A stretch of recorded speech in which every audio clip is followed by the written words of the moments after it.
Class की Hindi class में आपका स्वागत है। बेटा मैंने अपनी लास्ट क्लास में आपको प्राचीन कवि में विद्यापति का जीवन परिचय करवाया था और साथ ही साथ जो विद्यापति के जो पद हैं उनमें से एक पद था जो आपकी बुक में था, उसकी मैंने सप्रसंग व्याख्या करवाई थी। अब इसके जो दो और पद हैं अब हम उनकी भी सप्रसंग व्याख्या करेंगे।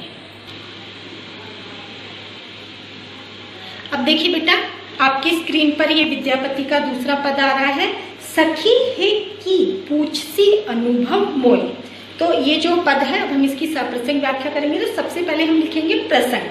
प्रसंग में लिखेंगे हम कि प्रस्तुत पंक्तियां विद्यापति द्वारा रचित पद से अवतरित है या उन पद से ली गई है।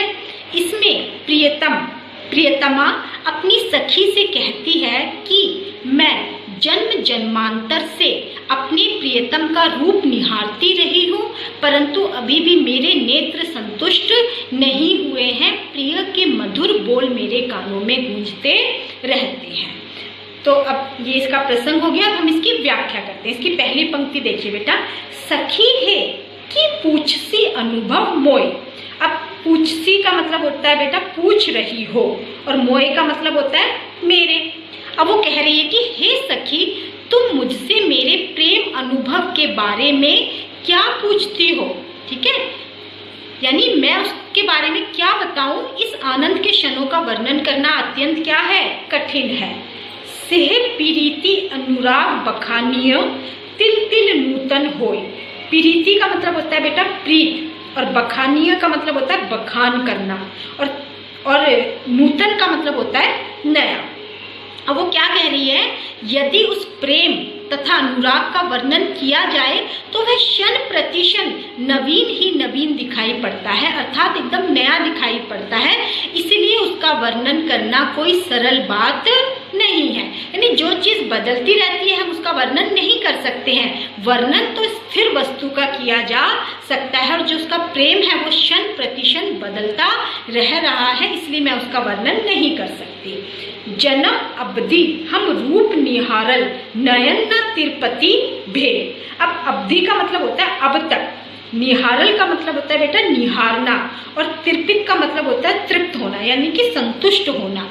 अब क्या कह रही है नायिका कि मैं जीवन भर प्रिय के रूप सौंदर्य को अपलक दृष्टि से देखती रही, परंतु अब तक मेरी आंखों को तृप्ति का अनुभव नहीं हुआ। मैं सदा ही अतृप्त रही, मेरे नेत्र उनके दर्शनों से कभी भी थके नहीं है। चौथी पंक्ति देखिए, सेहो मधुर बोल श्रव नहीं सुनल सुती पत्र परस ना गे। अब सेहो का मतलब होता है बेटा वही, ठीक है, और सर्व नहीं का मतलब होता है कानों में और श्रुति का मतलब होता है कि सुनना। अब वो क्या कह रही है कि मैं उनके मधुर वचनों को लगातार कानों से सुनती रही हूँ, फिर भी ऐसा लगता है कि उन्हें कभी नहीं सुना। आगे अगली पंक्ति देखिए, कत मधु जामिनी रभस गमाओली ना भूजल कैसन केली। अब कत का मतलब होता है बेटा कितनी और मधु जामिनी का मतलब होता है मधुर रात्रियां और रभस का मतलब होता है बेटा रमन और गमाओली का मतलब होता है बिताती। अब वो कह रही है कि मैंने कितनी ही मादक और सुहावनी बसंत की रातें कृष्ण के साथ प्रेम क्रीड़ा में बिता दी, फिर भी यह नहीं जान पाई कि रति क्रीड़ा कैसी होती है, यानी मिलने की जो उत्कंठा है वो आज भी बनी हुई है। लाख लाख जुग हिया राखल तैयो हिया जर्नी ना गे। अब वो कह रही है कि मैंने चिरकाल तक अपने हृदय को उनके हृदय से लगाकर रखा, फिर भी हृदय शीतल नहीं हुआ, अर्थात मिलन की प्यास वैसी की वैसी बनी हुई है। अगली पंक्ति देखिए, कत बिदगद जनरस अनुमोदय अनुभव काहू ना पेक। बिदगद का मतलब होता है बेटा दुखी और अनुमोदय का मतलब होता है अनुमोदन और पेख का मतलब होता है देख। वो कह रही है मेरी तो बात ही क्या है, कितने ही रसिक जन प्रेम रस का पान करते हैं पर उस प्रेम का वास्तविक अनुभव कोई नहीं जानता। ठीक है बेटा, जो रसिक जन होते हैं वो कभी भी प्रेम का वर्णन नहीं कर पाते। अंतिम पंक्ति देखिए, विद्यापति कहे प्राण जुड़ाइते लाखे न मिलल एक। जुड़ाइते का मतलब होता है बेटा जुटाने के लिए, और मिलल का मतलब होता है मिलन। अब कवि विद्यापति जी कहते हैं कि उन्हें लाखों व्यक्तियों में कोई ऐसा व्यक्ति नहीं मिला जिसने अपने मन में प्रेम की पूर्ण तृप्ति का अनुभव कर लिया हो। जो कोई ये कह दे कि हाँ मैंने प्रेम को वास्तविक रूप से समझा है, कोई ऐसा व्यक्ति नहीं है जो ये कह सके कि मैंने प्रेम में पूर्ण तृप्ति का अनुभव कर लिया हो। अर्थात प्रेम की जो तृप्ति है वो हो ही नहीं सकती है, क्योंकि प्रेम सदा नूतन बना रहता है, अतः उसका सही वर्णन नहीं किया जा सकता। ये इसकी व्याख्या हो गई बेटा। अब हम इसका काव्य सौंदर्य देखते हैं। तो हम सबसे पहले लिखेंगे कि प्रेम को चिर नवीन बताया गया है। दूसरा, जो इसकी भाषा है वो मैथिली है, रस श्रृंगार रस है, गुण माधुर्य गुण लिख सकते हो आप इसमें। इसके अलावा हम इसमें अलंकार बताएंगे बेटा। इसमें जो है सखी से लेकर जो आप पूरा देखोगे, इसमें तकरीबन सखी की पूछ से अनुभव होए, सेह प्रियति अनुराग बखाने तिल तिल नूतन होए। इसमें एक तरीके से प्रेम का जो वर्णन है वो अतिशोक्ति अलंकार है, तो इसमें अतिशोक्ति अलंकार लिख सकते हो आप। इसके अलावा इसमें विशेषोक्ति अलंकार का भी प्रयोग किया गया है। तो इस प्रकार से आपके दूसरे जो पद था विद्यापति का, उसकी सप्रसंग व्याख्या की। अब हम इसके तीसरे पद की करते हैं। अब देखिए बेटा, आप अपनी स्क्रीन पर देख रहे हैं कि विद्यापति का जो तीसरा पद है। अब देखिए, कुसुमित कानन हेरी कमलमुखी। तो हम सबसे पहले इसका प्रसंग लिखेंगे। प्रसंग में लिखेंगे कि प्रस्तुत पद विद्यापति द्वारा रचित पद से अवतरित है। विद्यापति के जो पद हैं उससे अवतरित है। इस पद में कवि ने विरहिणी नायिका का दुख भरा चित्र खींचा है। दुख के कारण उसकी आंखों से अश्रुओं की धारा बहती चली जा रही है। वह विरह में दिन प्रतिदिन क्षीण यानी कि कमजोर होती जा रही है। अब प्रसंग के बाद हम इसकी व्याख्या करेंगे। देखिए, अब व्याख्या में पहली पंक्ति देखिए बेटा, कुसुमित कानन हेरी कमलमुखी मुदी रहे दू न्याय। अब कानन का मतलब होता है बेटा वन, और कमलमुखी होता है कमल के समान मुख वाली। और दूसरी पंक्ति में देखो नयान का मतलब होता है न्याय। तो इसका मतलब हुआ कि हे कृष्ण, विकसित प्रफुल्लित वन को देखकर वह कमलमुखी राधा अपने दोनों नेत्रों को मूंद लेती है। ठीक है, अपने दोनों आंखों को क्या करती है, वो बंद कर लेती है। तीसरी पंक्ति देखिए, कोकिल कलरव मधुकर धुनी सुनी। कोकिल का मतलब होता है बेटा कोयल, और मधुकर का मतलब होता है भौरा। अब देखिए बेटा, कोकिल कलरव मधुकर धुनी सुनी कर देई झांपई कान। अब कोकिल का मतलब कोयल था और मधुकर का मतलब था भौरा, और झांपई का मतलब होता है बंद कर देना। अब वो क्या कह रही है कि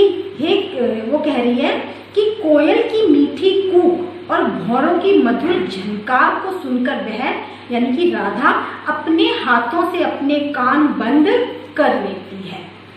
माधव सुन सुन बचन हमारा। वो कह रहे, हे कृष्ण जरा मेरी बात को सुनो।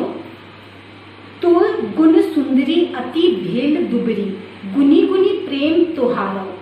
धरनी धरी कनिकत बेरी बैसई, पुनी ताही उठुना पार। अब वो कह रही है, कृष्ण को बता रही है कि हमारे वचन सुनो। दुबरी का मतलब होता है बेटा दुर्बल हो जाना, कमजोर हो जाना। और गुनी का मतलब होता है सोच कर। और धरनी का मतलब होता है बेटा धरती, और धनी का मतलब होता है बेटा स्त्री, और बैसई का मतलब होता है बैठ जाती है। तो वो क्या कह रही है कि तुम्हारे गुणों एवं प्रेम का स्मरण करके राधा सुंदरी अत्यंत दुर्बल हो गई है, इतनी कमजोर हो गई है कि उसकी दुर्बलता का यह हाल है कि पृथ्वी को पकड़कर बड़ी कठिनाई से बैठ तो जाती है, पर पुनः चेष्टा करने पर भी उठ नहीं पाती। यानी तुम्हारे गुण और प्रेम का स्मरण करके वो बहुत ही कमजोर हो गई है कि बड़ी मुश्किल से वो धरती पर बैठती है, और बैठ जाती है तो फिर खड़ा नहीं हो पाती है। कातर दिठी करी 24 हेरी हेरी, नैन गरे जल धारा। और वो कातर का मतलब होता है बेटा दुखी होना, आतुर, ठीक है। और 34 का होता है मतलब चारों ओर। हेरी हेरी का मतलब है देख रही है। अब वो क्या कर रही है कि मैं दैन्यपूर्ण कातर दृष्टि से तुम्हें चारों ओर देख रही है। नैन गरे जल धारा, गरे का मतलब होता है गिरना और जल धारा का मतलब होता है अश्रुधारा। और उसके नेत्रों से लगातार आंसुओं की धारा बहती रहती है। तोहर बिरह दिन छन छन तनु छिन, 14 चांद समान। अब वो कह रही है कि हे कृष्ण, तुम्हारे विरह में राधा का शरीर कृष्ण पक्ष की चतुर्दशी के समान प्रतिदिन प्रतिक्षण क्षीण होता जा रहा है, यानी कि वो कमजोर होती चली जा रही है। उसके जो चेहरे की जो रौनक थी वो खत्म होती जा रही है। भनई विद्यापति शिव सिंह नरपति, लखीमा देई रमा।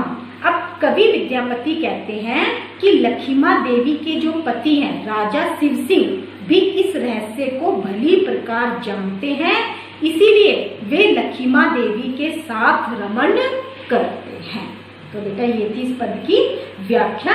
अब हम इसमें लिखेंगे इसका काव्य सौंदर्य। काव्य सौंदर्य में हम लिखेंगे सबसे पहले कि इसमें नायिका के विरह के कारण जो नायिका की जो दशा है उसका वर्णन किया गया है।